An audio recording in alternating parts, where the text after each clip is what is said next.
에베소서 1장 말씀입니다. 신약 성경 310면입니다. 에베소서 1장 3절 한 절 말씀이니 다 한 목소리로 함께 읽겠습니다. 찬송하리로다 하나님 곧 우리 주 예수 그리스도의 아버지께서 그리스도 안에서 하늘에 속한 모든 신령한 복을 우리에게 주시되 아멘. 지난 주일부터 에베소서 말씀을 함께 살펴보고 있습니다. 바울은 에베소에 있는 성도들에게 편지를 써 보냈습니다. 에베소는 항구 도시로 무역으로 인해 번성했습니다. 무엇보다도 에베소는 황제 숭배의 도시였습니다. 로마 황제를 위해 신전을 짓고 로마 황제를 찬송하며 로마 황제 앞에 엎드려 절했습니다. 그 소식을 들은 로마 황제는 기뻐서 에베소에 특혜를 베풀었습니다. 은혜를 베풀었죠. 그래서 에베소는 더 크고 아름다운 도시로 번성하게 되었습니다. 이런 우상의 도시 에베소에 바울은 3년 동안 머물며 복음의 씨앗을 뿌렸고 에베소 교회, 에베소 성도라는 열매를 맺게 되었습니다. 그 후 바울은 에베소를 떠나게 되었고 5년쯤 뒤에 편지를 써 보낸 것이 에베소서입니다. 그 편지의 본론이 바로 오늘 본문 말씀으로 시작되고 있는데 오늘 본문 말씀을 다시 한번 화면을 보며 읽겠습니다. 찬송하리로다 하나님 곧 우리 주 예수 그리스도의 아버지께서 그리스도 안에서 하늘에 속한 모든 신령한 복을 우리에게 주시되 5년 만에 편지를 써 보낸다면 할 얘기들이 참 많을 겁니다. 나는 이렇게 살았다. 너희는 어떻게 살았니? 이렇게 살아라. 저렇게 살아라. 신앙생활은 이렇게 해야 된다. 할 얘기들이 참 많을 것입니다. 그런데 바울은 그 편지의 본론을 이렇게 시작합니다. 찬송하리로다 하나님. 이 말의 원어는 이런 의미입니다. 우리의 찬양을 받기에 합당하신 하나님. 황제 숭배, 우상 숭배로 가득한 에베소에 살고 있는 성도들에게 하나님을 바라보라고. 우리의 찬양을 받기에 합당하신 그 하나님께 우리 함께 찬양하자고. 지금 바울은 에베소 교회 성도들을 예배로 초대하고 있습니다. 예배는 일주일 동안 세상을 향하였던 우리의 시선을 하늘을 향하게 하고 이 땅의 것들로 가득 찼던 우리의 마음을 하나님으로 다시 채우는 시간입니다. 이렇게 예배를 통해서 하나님 바라보고 하나님 생각하고 하나님으로 채워야 하지만 성도는 성도가 되고 성도답게 살아갈 수 있습니다. 왜냐하면 하나님께서는 사람을 하나님의 형상을 따라 창조하셨기 때문입니다. 창세기 1장에 하나님께서는 천지 만물을 창조하시고 마지막 날 사람을 만드실 때는 특별한 방법을 사용하셨습니다. 하나님 자기의 형상을 따라 사람을 만드셨습니다. 우리는 이 말을 이렇게 오해합니다. 하나님의 형상을 따라 만들었으니 우리의 생김새 그리고 우리의 겉모습이 하나님과 똑같은가? 그런 뜻이 결코 아닙니다. 하나님의 형상을 따라 사람을 만드셨다는 건 하나님과 함께 살면서 하나님을 보고 하나님을 따라하고 하나님을 더 닮아가도록 만드셨다는 의미입니다. 아이를 키우셨으면 아이가 자라면서 소꿉놀이 하는 것을 본 적이 있으실 겁니다. 인형을 눕혀놓고 자기는 아빠가 되고 엄마가 되어서 이제 아이에게 아빠, 엄마 노릇을 합니다. 그런데 보고 있으면 한 번씩 깜짝 놀랍니다. 내가 아이에게 한 말투를 그대로 따라하고 있는 거예요. 내가 말한 그 말을 아이들은 어떻게 기억하고 인형한테 똑같이 하고 있는 거예요. 아이는 부모를 모방하고 그리고 흉내냅니다. 바로 이와 같이 하나님을 닮은 하나님의 자녀가 되는 것이 하나님의 형상대로 저와 여러분을 창조하신 창조 목적입니다. 이런 하나님의 창조 목적을 하나님께서는 이루시기 위해서 저와 여러분을 구원해 주셨습니다. 하나님은 우리 아버지가 되셨고요. 우리는 하나님 자녀가 되었습니다. 단순히 구원받고 하나님 자녀가 되어서 천국 간다? 이것이 목적이 아닙니다. 하나님의 형상을 회복한 하나님을 닮은 하나님의 아들, 딸로 자라가야 합니다. 이걸 에베소서 4장 13절 말씀은 우리에게 잘 설명해 줍니다. 에베소서 4장 13절 말씀을 함께 읽겠습니다. 우리가 다 하나님의 아들을 믿는 것과 아는 일에 하나가 되어 온전한 사람을 이루어 그리스도의 장성한 분량이 충만한 데까지 이르리니. 그냥 예수님 믿고 구원받고 천국 가면은 끝이 아니고요. 하나님을 쏙 빼닮은 하나님의 아들, 독생자 예수님을 그 예수님의 분량만큼 자라가는 것. 그것이 하나님께서 저와 여러분을 구원하신 목적입니다. 하나님이 우리를 구원하신 목적은 하나님의 형상을 회복하는 것이고요. 하나님의 형상을 회복하는 건 하나님께서 에덴 동산에서 사람을 창조하신 목적을 회복하는 것입니다. 이것을 위해서 하나님께서는 오늘 저와 여러분을 이 예배로 부르셨습니다.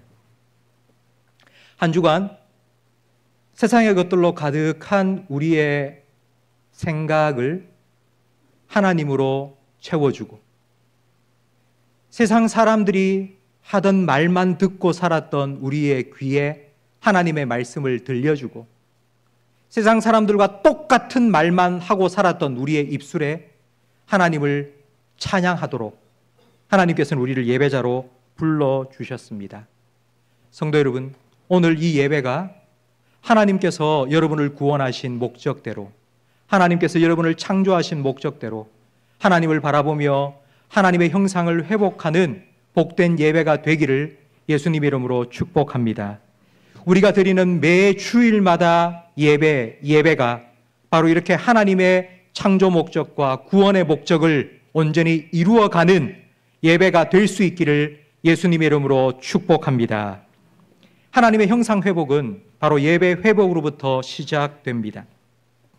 예배 회복이 하나님의 형상의 회복입니다. 그래서 바울은 오늘 에베소서의 본론을 이렇게 시작하고 있습니다. 우리 다시 한번 오늘 본문 말씀을 함께 읽겠습니다. 찬송하리로다. 하나님 곧 우리 주 예수 그리스도의 아버지께서 그리스도 안에서 하늘에 속한 모든 신령한 복을 우리에게 주시되. 하나님, 찬양받기에 합당하신 하나님, 그 하나님을 함께 바라보며 예배하자고 바울은 우리를 초대하고 있습니다. 지난주 저는 에베소서를 설교 시작하면서 설교 제목을 왜 에베소서인가로 정했습니다. 지난 주일날 왜 우리가 에베소서 말씀을 함께 나누는가? 내가 원하는 교회, 우린 교회 건축 중입니다. 교회를 다 짓고 나면 우리 교회가 이런 교회가 되어야 된다, 저런 교회가 되어야 된다, 많은 말씀을 하십니다. 그러나 내가 원하는 교회 이전에 과연 하나님께서는 우리에게 어떤 목적을 가지고 계실까? 교회의 머리 되신 예수님은 우리가 어떤 교회가 되기를 원하실까? 그것부터 함께 살펴보기 위해서 에베소서 말씀을 함께 나누자고 말씀을 드렸습니다. 이제 3개월 후면 우리는 새로 지어진 교회에 들어가게 될 것입니다. 성도 여러분, 우리가 교회를 짓는 목적이 무엇입니까? 많은 분들은 이렇게 생각하실 겁니다. 우리 교회가 뭐 전도도 해야 되고 선교도 해야 되고, 그렇다면 선교를 하고 전도를 하는 목적은 무엇입니까? 하나님을 모르는 사람들이 하나님을 예배하는 예배자로, 예수님을 모르는 사람들이 예수님을 따르는 제자가 되도록 하기 위해서 우리는 선교하고 전도합니다. 하나님을 예배하기 위해서입니다. 또 어떤 분들은 다음 세대를 위해서 우리가 교회 건축을 한다고 말합니다. 다음 세대를 위해서 건축한다는 것이 무슨 뜻입니까? 우리 다음 세대가 하나님의 형상을 닮은 하나님의 아들, 딸로 자라가도록 하기 위해서 우리는 교회를 건축하고 있습니다. 이것을 시편 122편 3절은 이렇게 말씀하고 있는데 함께 읽겠습니다. 예루살렘아, 너는 잘 짜여진 성읍과 같이 건설되었도다. 지파들 곧 여호와의 지파들이 여호와의 이름에 감사하려고 이스라엘의 전례대로 그리로 올라가는도다. 앞으로 돌아가서 예루살렘을 향하여서 이렇게 말합니다. 예루살렘아, 너는 어떤 성읍이라고요? 잘 짜여진 성읍. 잘 짜여졌다는 말은 빈틈이 없다는 말입니다. 완벽하다는 뜻입니다. 근데 예루살렘이, 우리 교회가 이렇게 잘 짜여진 성읍으로 건축되어지는 목적이 무엇일까요? 이곳에 와서 하나님을 예배할 때에 우리들의 생각과 마음이 분산되지 않고 집중하여서 우리의 찬양을 받으시기에 합당하신 한 분 하나님께만 우리의 몸과 마음과 뜻과 정성을 다하여 예배할 수 있도록 그렇게 잘 짜여졌다는 의미입니다. 성도 여러분, 하나님께서 우리에게 교회 건축을 허락하신 목적이 무엇일까요? 아니, 그 이전에 하나님께서 우리를 창조하신 목적이 무엇입니까? 하나님께서 여러분을 구원하신 목적이 무엇입니까? 하나님의 형상을 회복하기 위해서, 하나님을 닮은 하나님의 아들, 딸로 자라가라고 하나님께서는 우리를 창조하셨고 구원하셨습니다. 우리는 이 일을 예배를 통하여서 잘 이루어 가기 위해서 새롭게 교회를 건축하고 있습니다. 교회를 위해서 기도해 주십시오. 우리 교회가 이런 교회가 된다, 저런 교회가 된다. 여러분, 많은 의견이 분분하지만 가장 중요한 것, 우리가 교회를 새로 짓는 가장 중요한 목적은 예배입니다.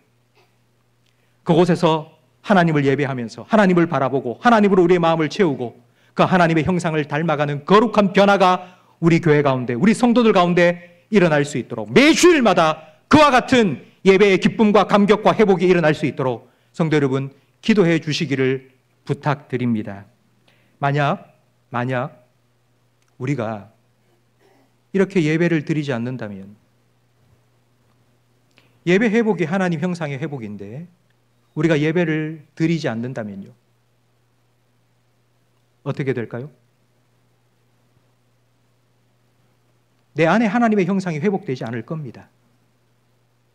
내 안에 하나님의 형상이 회복되지 않는다는 말은요, 지난 한 주간 내가 세상 살아오면서 내가 세상 사람들하고 똑같이 살아왔던 그 방식, 그 생각 그대로 또 한 주간을 살아가야 된다는 뜻입니다. 교회에 와서 예배를 드리고 있는데 예배를 드리지 않는 거예요. 교회에 와 있는데 예배를 드리지 않으면 우리 안에 참된 하나님의 형상이 회복되지가 않아요. 그러면 우리는 하나님이 아니라 다른 우상을 섬기며 살아가게 될 것입니다. 에덴 동산에서 일어난 일을 생각해 보면 우리는 너무나도 쉽게 이 사실을 알 수 있습니다. 창세기 3장 5절 말씀을 함께 화면을 보며 읽겠습니다. 너희가 그것을 먹는 날에는 너희 눈이 밝아져 하나님과 같이 되어 선악을 알 줄 하나님이 아심이니라. 하나님께서 선악을 알게 하는 나무 열매를 먹지 말라고, 그게 네가 하나님을 하나님으로 인정하고 하나님을 예배하는 것이라고 말씀하셨는데, 뱀이, 사탄이 와서는 아니야, 먹어. 그럼 네가 하나님이 될 거야. 내 안에 하나님의 형상이 회복되지 않으면 내가 하나님이 되고 싶어집니다. 왜냐하면 그것이 처음부터 사탄의 전략이기 때문입니다. 사탄은 계속하여서 네가 하나님이 되어라, 네가 하나님이 되어라, 네가 하나님처럼 살아라 라고 우리를 부추깁니다. 아마 여러분 중에는, 목사님, 에베소에는 사람들이 다 자기를 우상으로 만들어 놓은 게 아니잖아요. 로마 황제를 우상으로 만들어 놓고 섬긴 거 아닙니까? 로마 황제를 하나님 자리에 올려놓고 경배하고 섬겼는데 왜 목사님은 내가 제일 큰 우상이다 라고 말씀하세요? 그거 틀린 거 아닙니까? 라고 생각하실 수 있습니다. 에베소가 어떻게 우상 숭배의 도시가 되었을지를 생각해 보십시오. 처음에는 아주 정치적인 사람 한둘이 로마 황제를 숭배하자, 로마 황제를 위해서 신전을 짓고 그 앞에 절하자라고 말했을 것입니다. 나머지 99.99%의 에베소 사람들은 로마 황제 이름도 모르는데, 나는 로마 황제가 뭘 했는데, 이렇게 생각을 했을 겁니다. 그러자 로마 황제를 숭배하자고 주장한 몇몇 사람들이 이렇게 설득을 했을 겁니다. 황제를 숭배하면 황제가 그 소식을 듣고 기뻐할 거야. 그래서 우리에게 은혜를 베풀어 줄 거야. 그러면 결국 누가 잘 되겠어? 누가 잘 됩니까? 우리가 잘 되잖아. 내가 더 잘 살게 되고, 내가 돈 더 많이 벌게 되고, 내가 더 잘 살게 될 거라고. 여러분, 황제 숭배는 누구를 위한 것입니까? 황제를 위한 것입니까? 나를 위한 것입니까?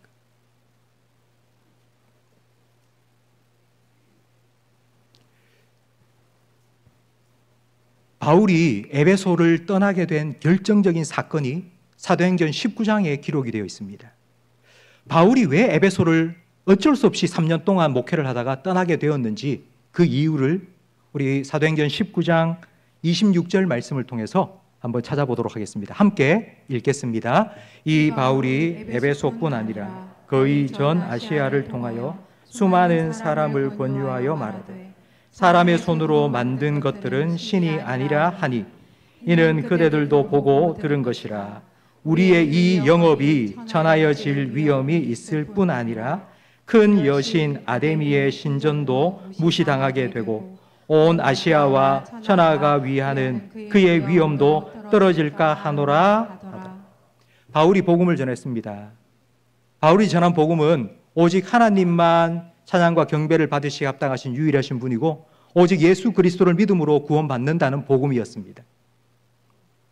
그런데 이 복음을 믿고 듣는 사람들이 그러면 지금 우리가 섬기고 있는 이 아데네 신, 우리 에베소에서 가장 많이 섬기고 있는 황제나 이 아데네, 이건 신이 아니네? 라고 생각을 한 거예요. 근데 문제는 아데미 신전 앞에 아데미 신상을 깎아 만들어 파는 우상 판매업자가 있었어요. 그 사람들이 들고 일어난 겁니다. 바울 저것 때문에 여러분, 그 우상 판매업자가 바울을 반대하면서 바울을 쫓아내려고 한 목적이 무엇인지를 생각해 보세요. 바울이 우리의 신을 무시한다 라고 표면적으로는 얘기했어요. 그러나 마음속에는 어떤 마음을 가졌을까요? 우리가 신상을 계속 깎아 만들어 팔아야지 그게 내 밥줄이 되고 돈줄이 되는데 그 밥줄과 돈줄을 바울이 지금 끊어버리고 있다고. 내 밥줄 챙기기 위해서 바울을 몰아내야 된다 말하니 그건 조금 모양새가 떨어지고요. 뭔가 거룩한 목적을 드러내야 되겠죠. 우리가 섬기는 큰 신 아데미 여신을 모독하고 있다고. 성도 여러분, 아데미 신을 위한 것입니까? 아니면 나를 위한 것입니까?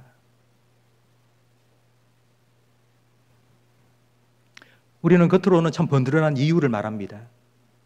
내가 살아가는 목적, 내 자녀를 위한 것이라고. 내 회사를 위한 것이라고. 나라를 위한 것이라고. 겉으로는 이렇게 표면적으로는 이런 목적을, 거룩한 목적, 뭔가 모양새 있는 목적을 말하지만 그러나 그 깊숙한 내 이면, 내 마음속 깊은 곳에는 내 명예를 드러내고 내 영광을 드러내고 내 성공을 더 이루어가고 이런 마음이 있지 않습니까? 저는 목사로서 이런 저의 모습을 발견할 때가 종종 있습니다. 설교를 다 마치고 예배를 마치고 나면 어떤 성도님, 오늘 목사님 설교에 은혜를 참 많이 받으세요. 그러면 저는 갑자기 이렇게 우쭐해지면서 그래, 내가 말이지. 그런데 어느 날은 아무도 그런 말씀을 안 해주세요. 그러면 괜히 오늘 내가 실패했나? 만약 제가 이렇게 제가 하고 있는 이 사역의 실패와 성공을 기준 삼는다면 누구를 위한 것입니까? 이건 하나님을 위한 것입니까? 아니면 저를 위한 것입니까?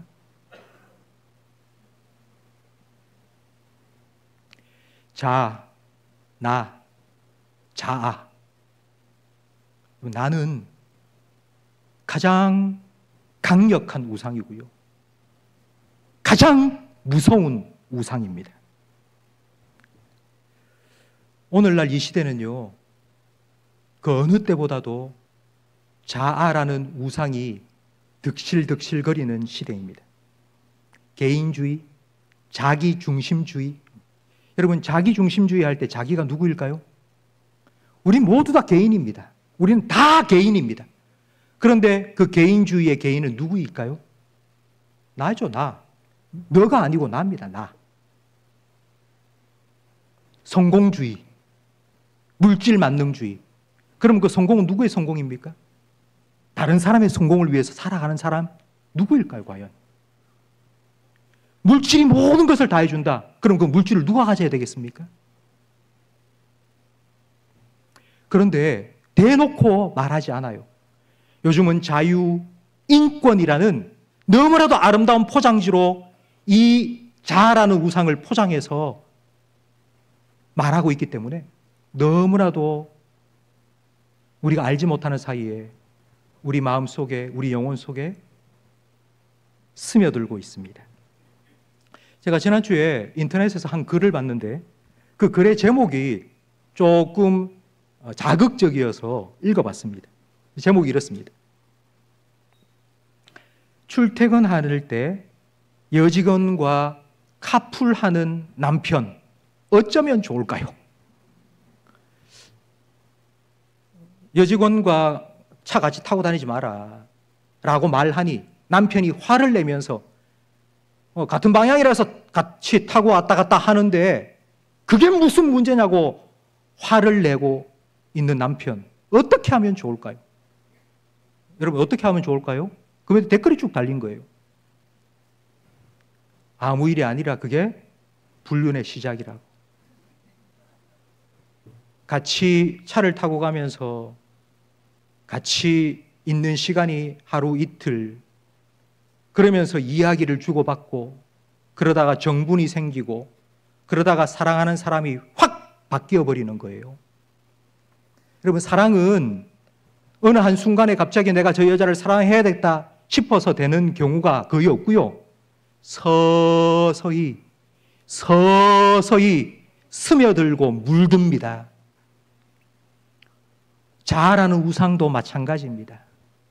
내가 하나님을 믿고 사는데 내가 하나님 영광을 위해 사는데 그렇게 생각을 하지만요. 서서히 나도 모르는 사이에 내 마음속 한구석에는요.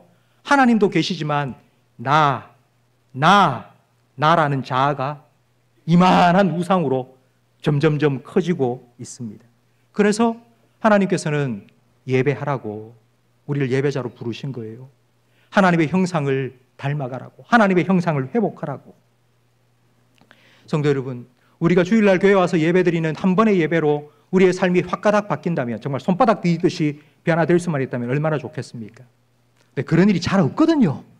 우리가 뭐 수련회 2박 3일 가서 막 쥐야 부르짖고 기도한다고 갑자기 우리의 인생이 확 바뀌고 그러면 참 좋겠는데 그렇지 않습니다.